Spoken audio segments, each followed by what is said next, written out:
Well, it feels like both teams are sticking to the identity, right? Yeah. Liquid, spell casting, early kill potential, combos, play fast around the map. But you look at their two side laners, the Jug and the Sand King, not really much sustained DPS in the mid to late game. It's all about the ultimate usage. Alliance, same formula as game 2. Very tanky tri-core lineup. Yeah. You will scale, you will have structure damage, and at a point, as BSJ said, this Morphling will be the hyper carry. Like, Nico Baby will win the game. And Liquid now, you've got to just play better, play cleaner, and have some timing you hit where you actually get the win. Well, one thing that they did change, which I personally am a fan of, Grimstroke support. Yeah. And not core. I don't know, man. I feel like Grimstroke core, it looks cool in pubs, but I just have not seen it win.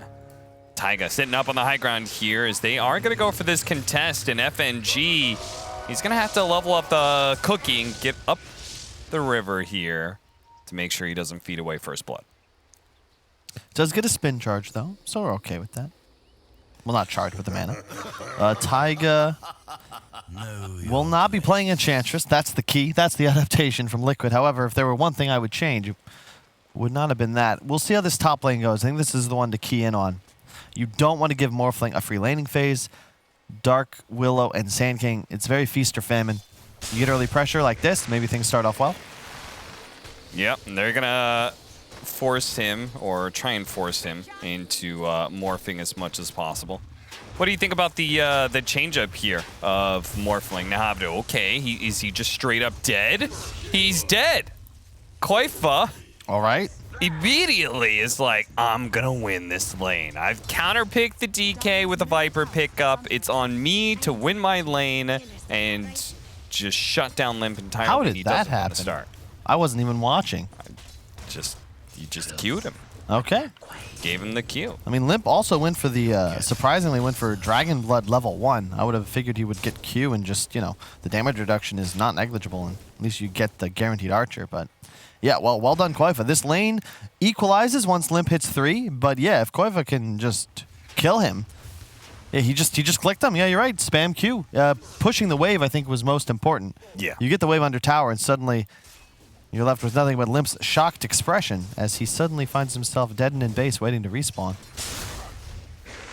Just gonna keep going for it. Keep on burrow striking him. Keep on forcing him to bramble.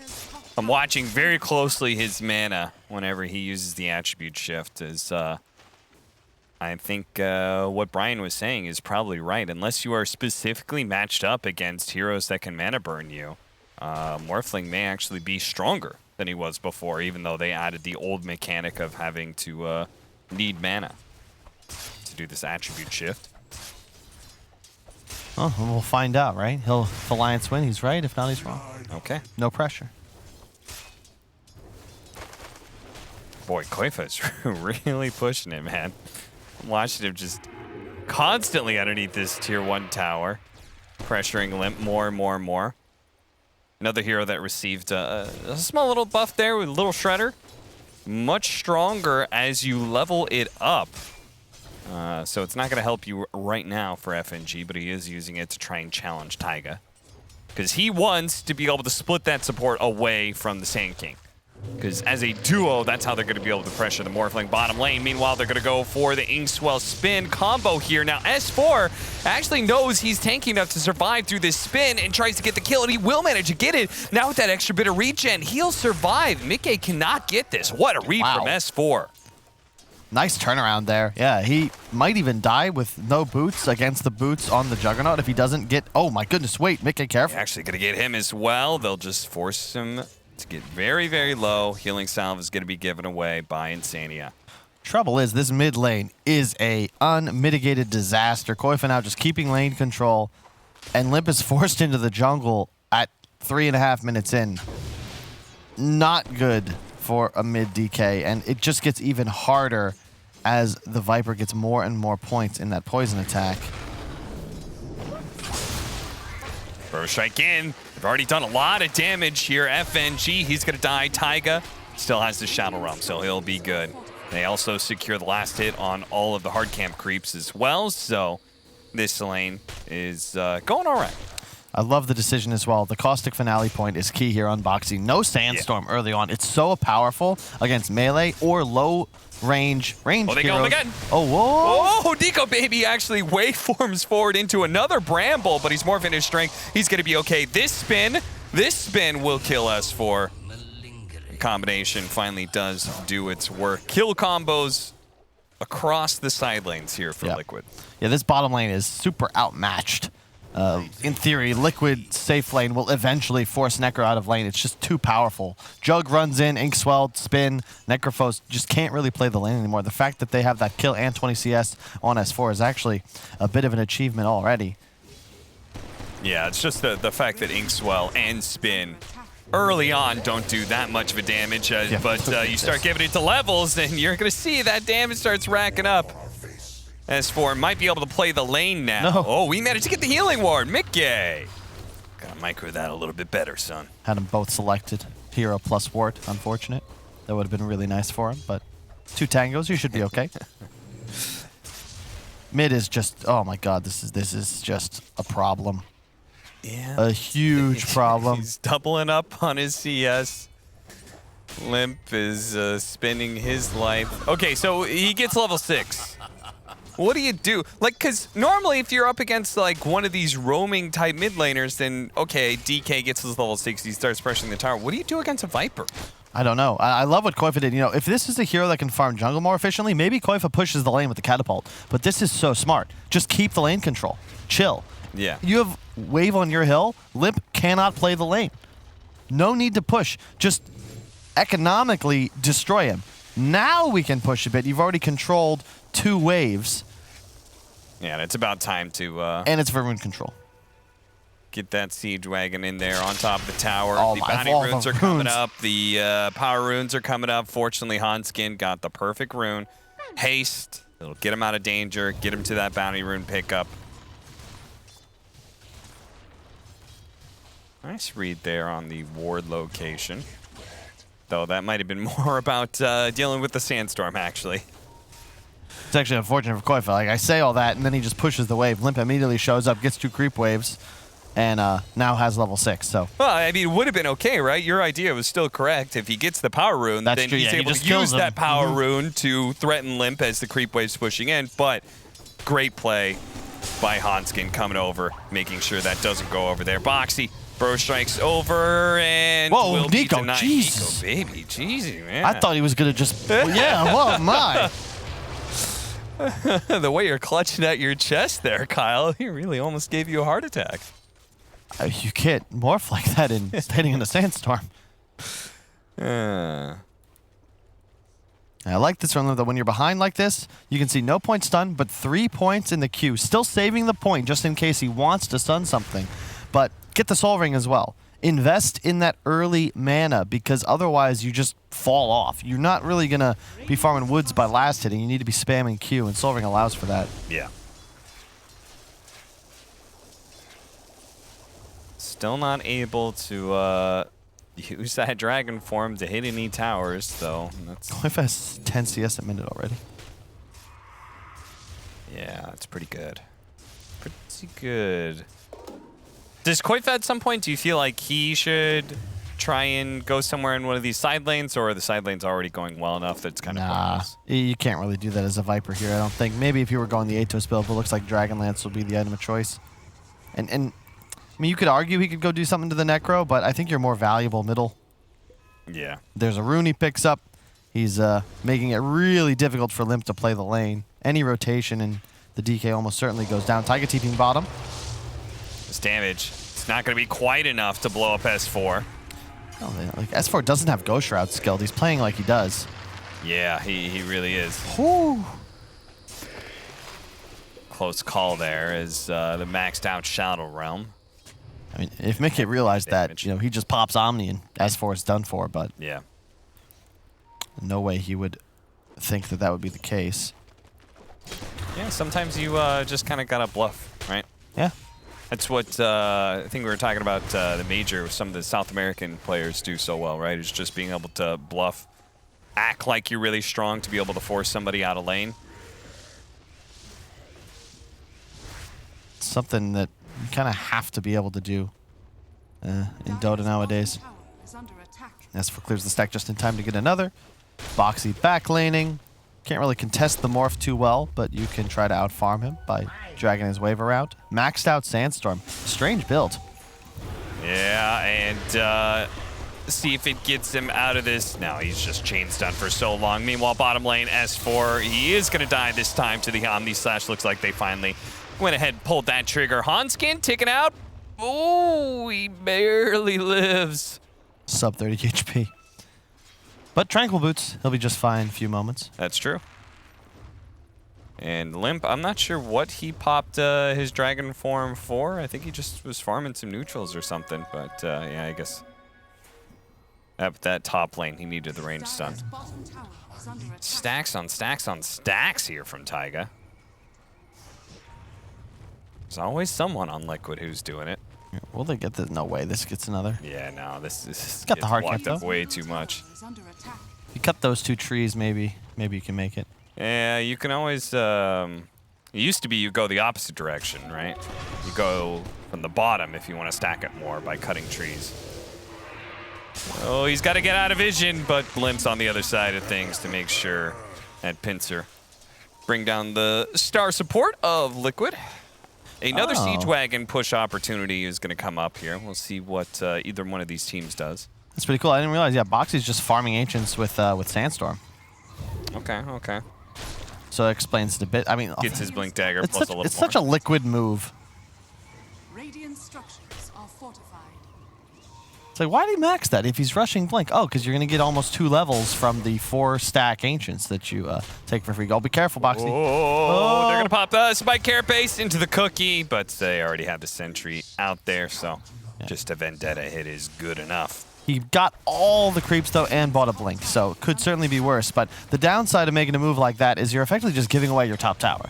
So an easy move lands a kill in the off lane, and then it's like, oh, well, okay, there's just... Because it's not just that they're pushing it now, it's that for the last minute, Morph's been free to hit creeps in tower because the Sand King was busy sticking invisible under his own neutral camp. Yeah, and the support already got picked off, so there wasn't anybody to drag creeps away or anything like that.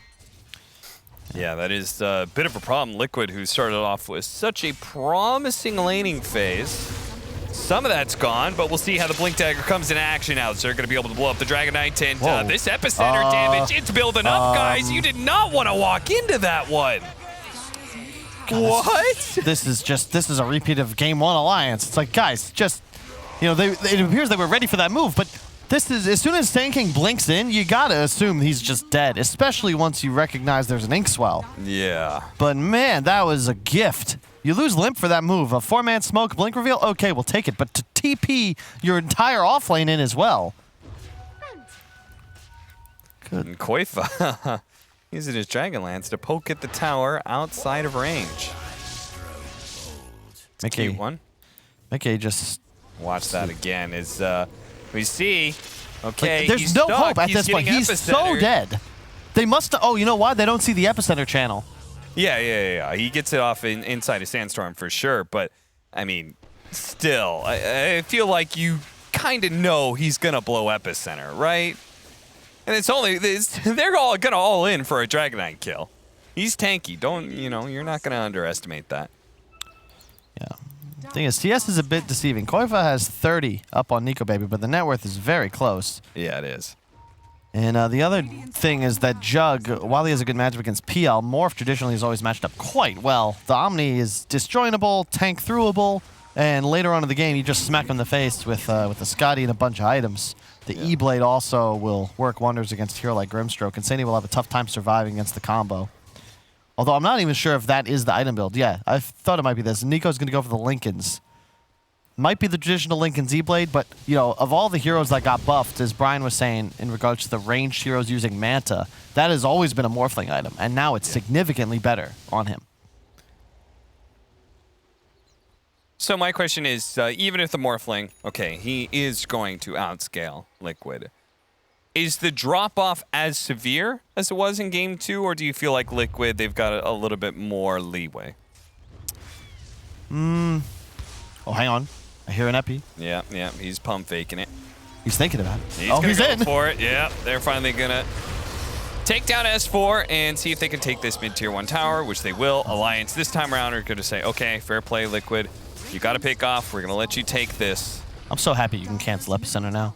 That was so painful. It's like, I clicked the button, guys. Sorry, we gotta go. There's no choice now. Looks like the carry just randomly decided to go hit neutrals, and now he's out of range. Whoops. Oh, nice move from Alliance. Chain stun. McGay is dead. Nice move. They may still get caught here. Koifa, they think he really wanted the core, and they may actually still get him. Hanskin's certainly dead, and yeah, they are going to get this Dragon Knight thanks to Boxy being there with a blink burrow. Now this is the Liquid we know. I think the Grimstroke on Insania just seems to make so much more sense. He's playing with Boxy incredibly well. The damage output is still the same from the Inkswell. Doesn't matter whether you're core or support. It's about the levels. So let Koifa be on something that scales a bit better. He is ahead of the game on this Viper. Unsure about the item build though. Dragonlance into BKB. I don't think I've ever seen a Viper going this 1-2 combination, but it must be new patch things, playing more for the right clicks. You don't believe in the BKB or what? It's certainly quite good here, don't get me wrong. I just typically don't see it early. You know, we've seen, the Greaves build, the Atos build, Veils. This is more the Viper of old, which does make sense in this scenario, though, because it'll be really tough. Like, the entire Alliance team can't touch him if he's BKB'd, and it keeps him free to kill Nyx Assassin or Snapfire as an example.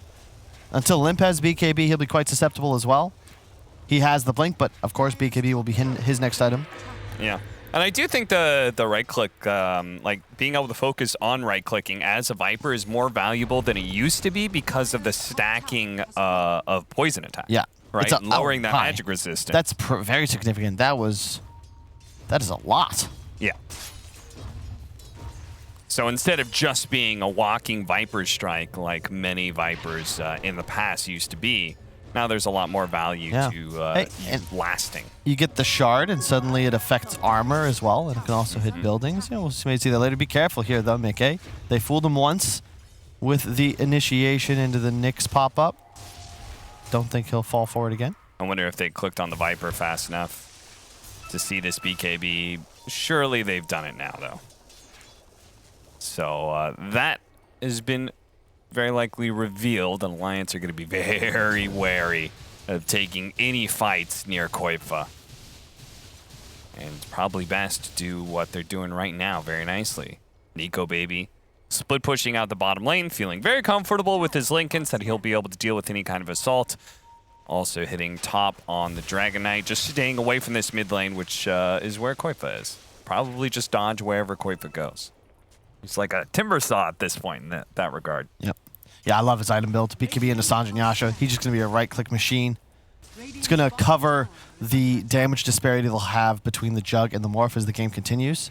Limp also going for this initiation style. They're all in on Nico Baby and his damage output.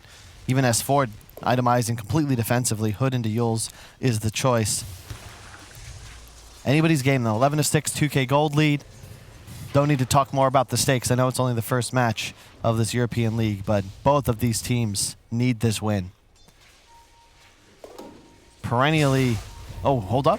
Got him out immediately with a burrow strike. The Terrorize trying to get up, but the spike carapace happens first. And now they're going to be chain stun right under the assault of the Snapfire. They're both going to go down. A TP out successful for Boxy. He managed to get the kill onto Hanskin, but still, that was a rough one for Liquid. The danger of initiating onto a Nyx Assassin, right? He gets the carapace off. Well, that means you're now double stunned on top of each other. Easy follow-up for the DK. Heads up move from FNG, though, to immediately go into the ultimate.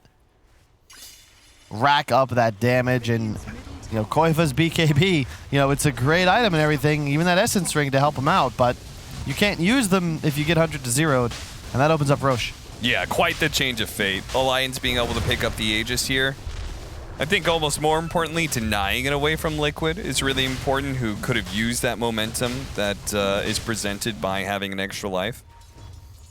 We'll see if they're able to utilize the Aegis effectively on the side of Alliance, though. I'm not sure if they're really going to be confident about taking 5-on-5 still. Yeah, exactly. I think that you're just going to relax. Just chill. You've got the late game advantage. You have Nico Baby Morphine. It's a farming Aegis, right? Yeah. Immediately, Liquid As soon as everybody's back up, they smoke, they look to make a play. Only catching FNG, not that big of a kill. They're going to need more if they want to be able to offset the recent occurrences. Now S4 with the Yule Scepter, so he is a lot tankier, especially considering the lack of hard stuns after the Burrow Strike, right? It's like they don't have anything to stop somebody from using some items. They may have a silence coming out from the Grimstroke, but ultimately that Yule Scepter and the Hood of Defiance, those things are going to go off most likely. Yeah. It's burrow into terrorize. That's what they've got for chain stuns. Koifa, be careful.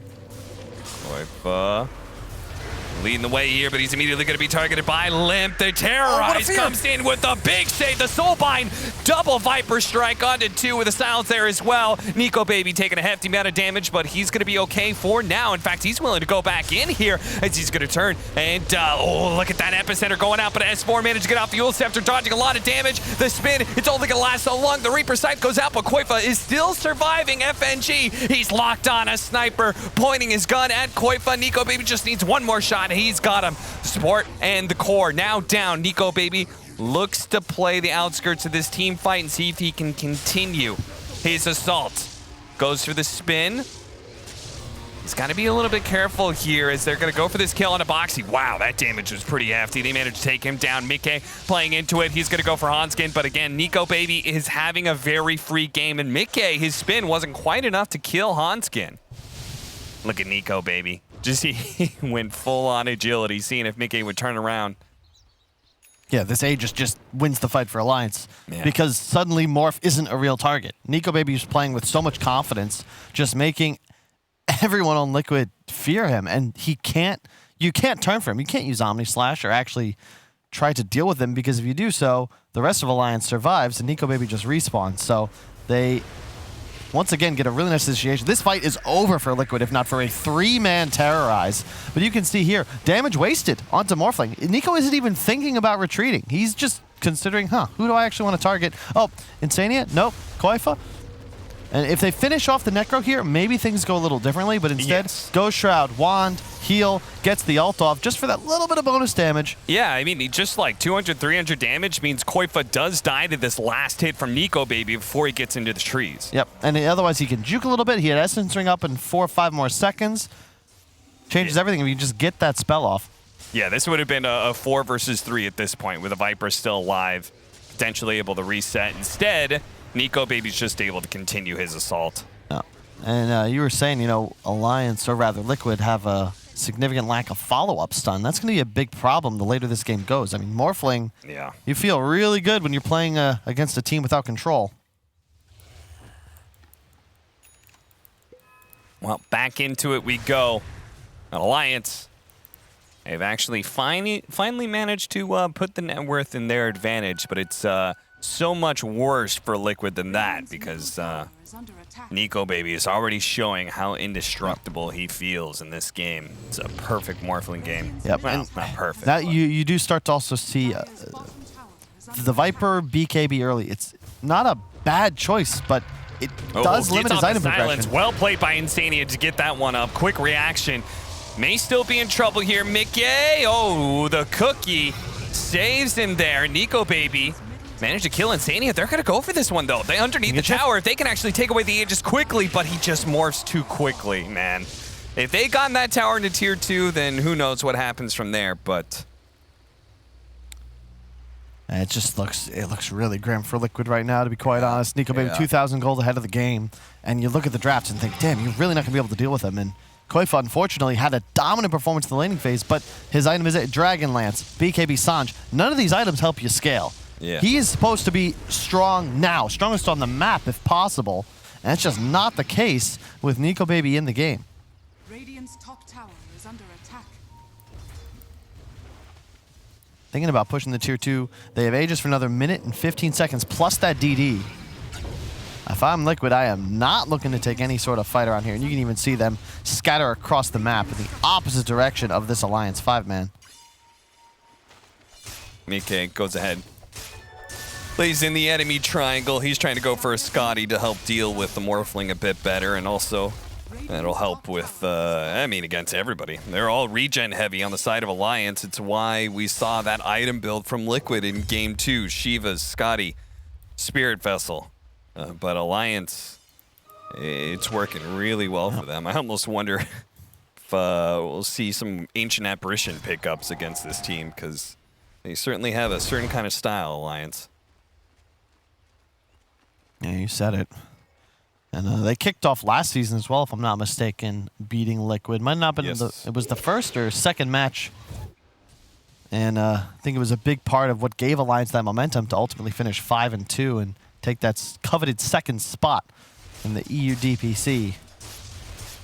Yeah, I believe they started off the week 1 beating Liquid, and then they beat like a higher profile team, OG or Nigma, I think, one of those two. They took down, and that just kind of set them up for pretty easy second place for the rest of the run through. I know we talk a lot about major performances, but you get the brunt of your points from these leagues. Yeah. And with Secret already 99.8% qualified to TI, maybe they'll step off the gas a little bit. You know, give one of these squads an opportunity to fight for first, which would be a huge boon to their chances. There is a scenario, if you look at that DPC scoreboard, you know, let's say Alliance weren't to finish top 2. There is a real scenario where only Secret are direct invited to TI. And the rest of this league has one spot to play for, which would be just unreal to think about when you consider the expectations for the region as the season started. The pressure is certainly on Europe when it comes to this next major to actually get points. Because first major ran up a little bunk for them. Big smoke, no Aegis, but might not be necessary. Liquid gotta pick their targets perfectly. I'm not sure if they have the burst to deal with more, if he has the BKB complete as well. So suddenly Nico is nigh untargetable, but his damage output cannot be ignored. All right, we'll just keep on playing on this side of the map, it seems. Yeah. Really hoping that Alliance will stumble into them. Is there a specific timing that Liquid is going to hit that feels... I was about to comment on that. I don't know. Like Sanjin Yasha on Viper, that's cute, but not really that helpful. It's kind of okay. Boxy, I'm not a huge fan of offlane Sand King. He's played a solid game, but itemization-wise, you know, Blink, Hood, Yules, soon to have bots. Like, you know, S4's got the same items, but that feels a lot more formidable on a Necrophos than a Sand King. At this point, he's a Blink stun. So we're pretty much just waiting on the Scotty of the Juggernaut. That is going to be the high-impact item, but it's... I agree with you. It's not looking good when your other two cores don't have an item that's going to make a really, really big splash anytime soon. You say you're not a fan of offlane Sand King, but is there any other kind of Sand King right now? I hope not. Yeah, it's just a hero that's in a bit of an awkward position right now. 2,000 net worth lead here at 26 minutes for Alliance. Looking good here in this game 3. Looking to once again start their DPC season out strong. Yeah, the big item that I think Liquid's missing, no Solar Crest. This has been a staple. Have not seen a series where a team didn't have one in this upper division. Yeah, that is kind of awkward. Neither Dark Willow nor Sand King want to build it. It's very good. And, you know, Snapfire rushed it for Alliance. It's a big difference when your carry suddenly gets huge attack and move speed bonus. Enemy does not. Morph will be able to oh, whoa. Nice Carapace.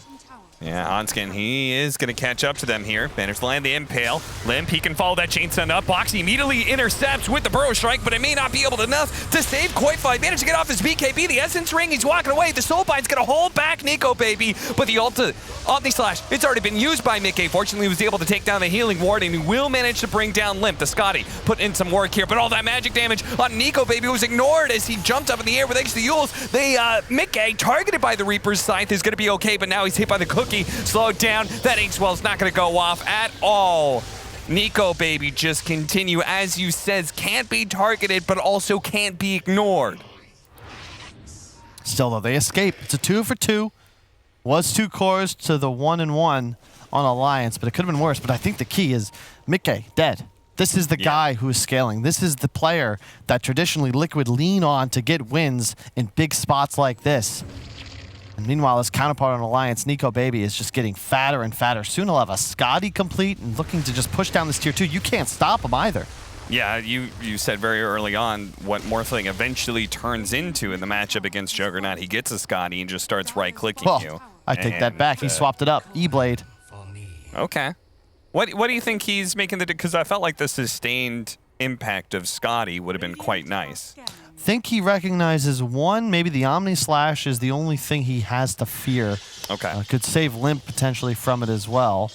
In addition, you will explode one of these supports. Sure. And they are high damage supports, right? Yeah. So they're particularly valuable just to blow up at the very start. The E-Blade is already complete.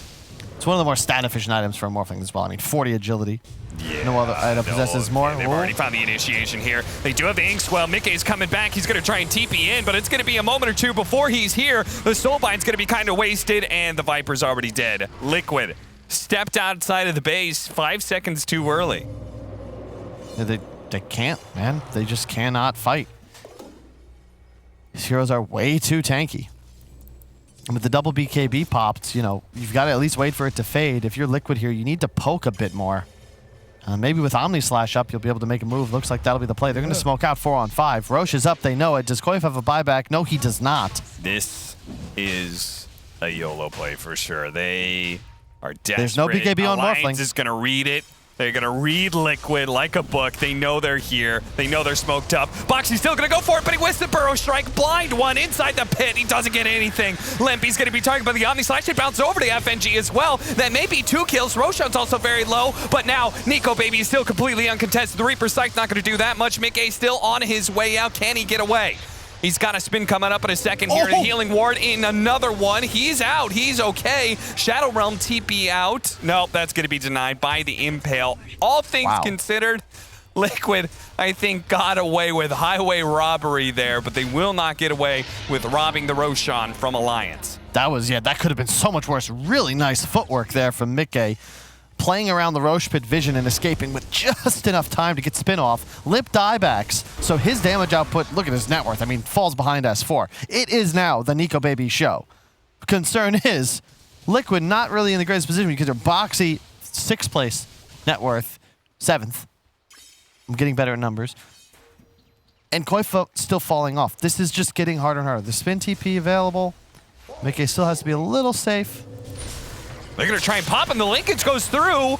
No, Nico He's Baby, in the base. He shrugs off those disables so quickly thanks to the Sanj part. That status resistance, letting him get off the BKB pretty quickly. Can't stop him from TPing away. He keeps the Aegis. And keep in mind, Mickey went for the Blade Fury DPS. I believe that transmits over to the Morph as well, right? Or is it a... No, talents don't count. Yeah, okay. I was testing you. Good test, Kyle.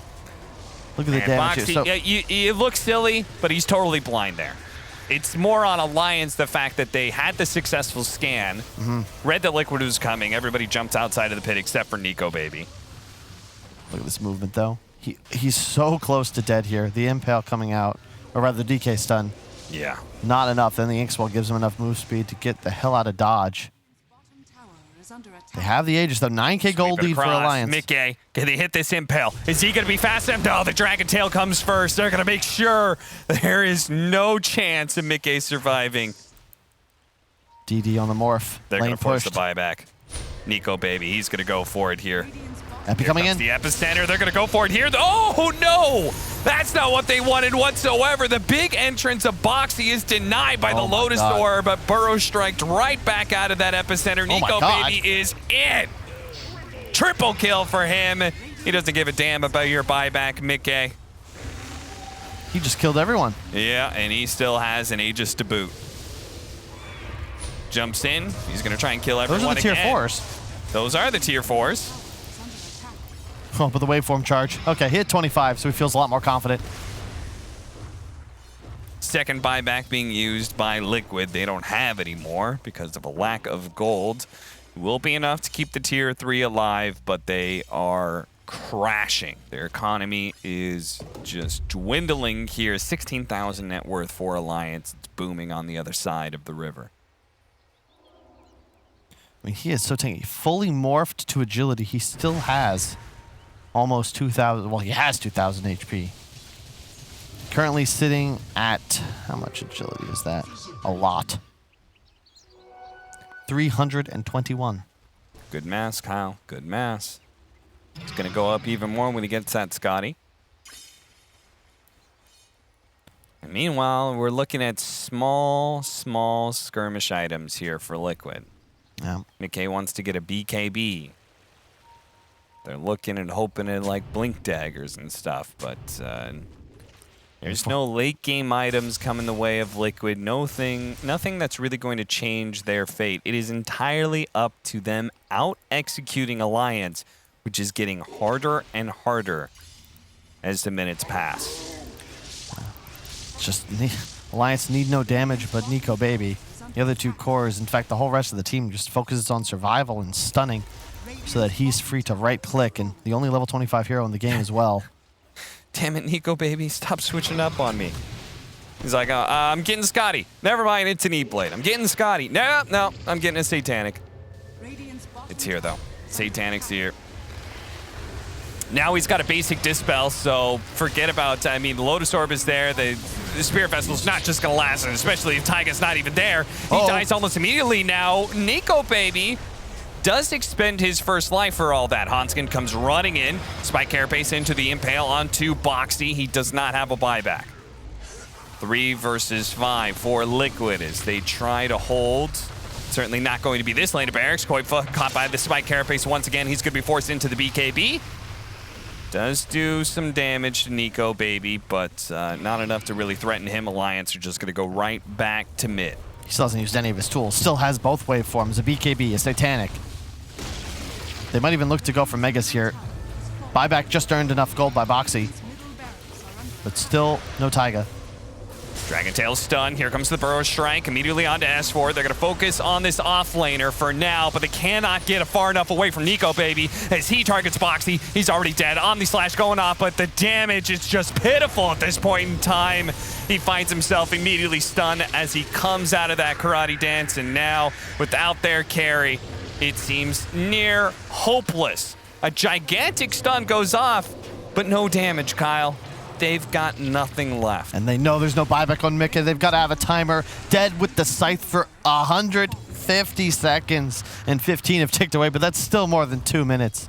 They're going to walk straight to the top racks. It is a 4-on-3. Nico Baby just can't touch him.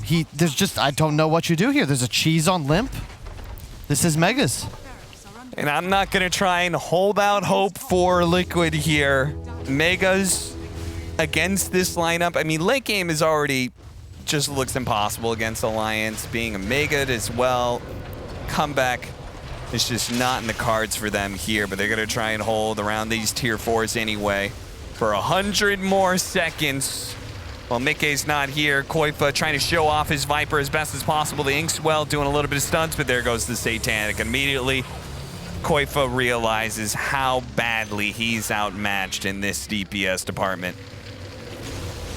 And Taiga, he's held before with his Dark Willow, but that was when he had the Aghanim Scepter. This is a very, very poor Dark Willow that will die and buy back and die again if needed. But Alliance instead hit the throne, force the GG out of Liquid. Alliance get the victory over Liquid, and they get revenge for the Singapore Major Group Stage.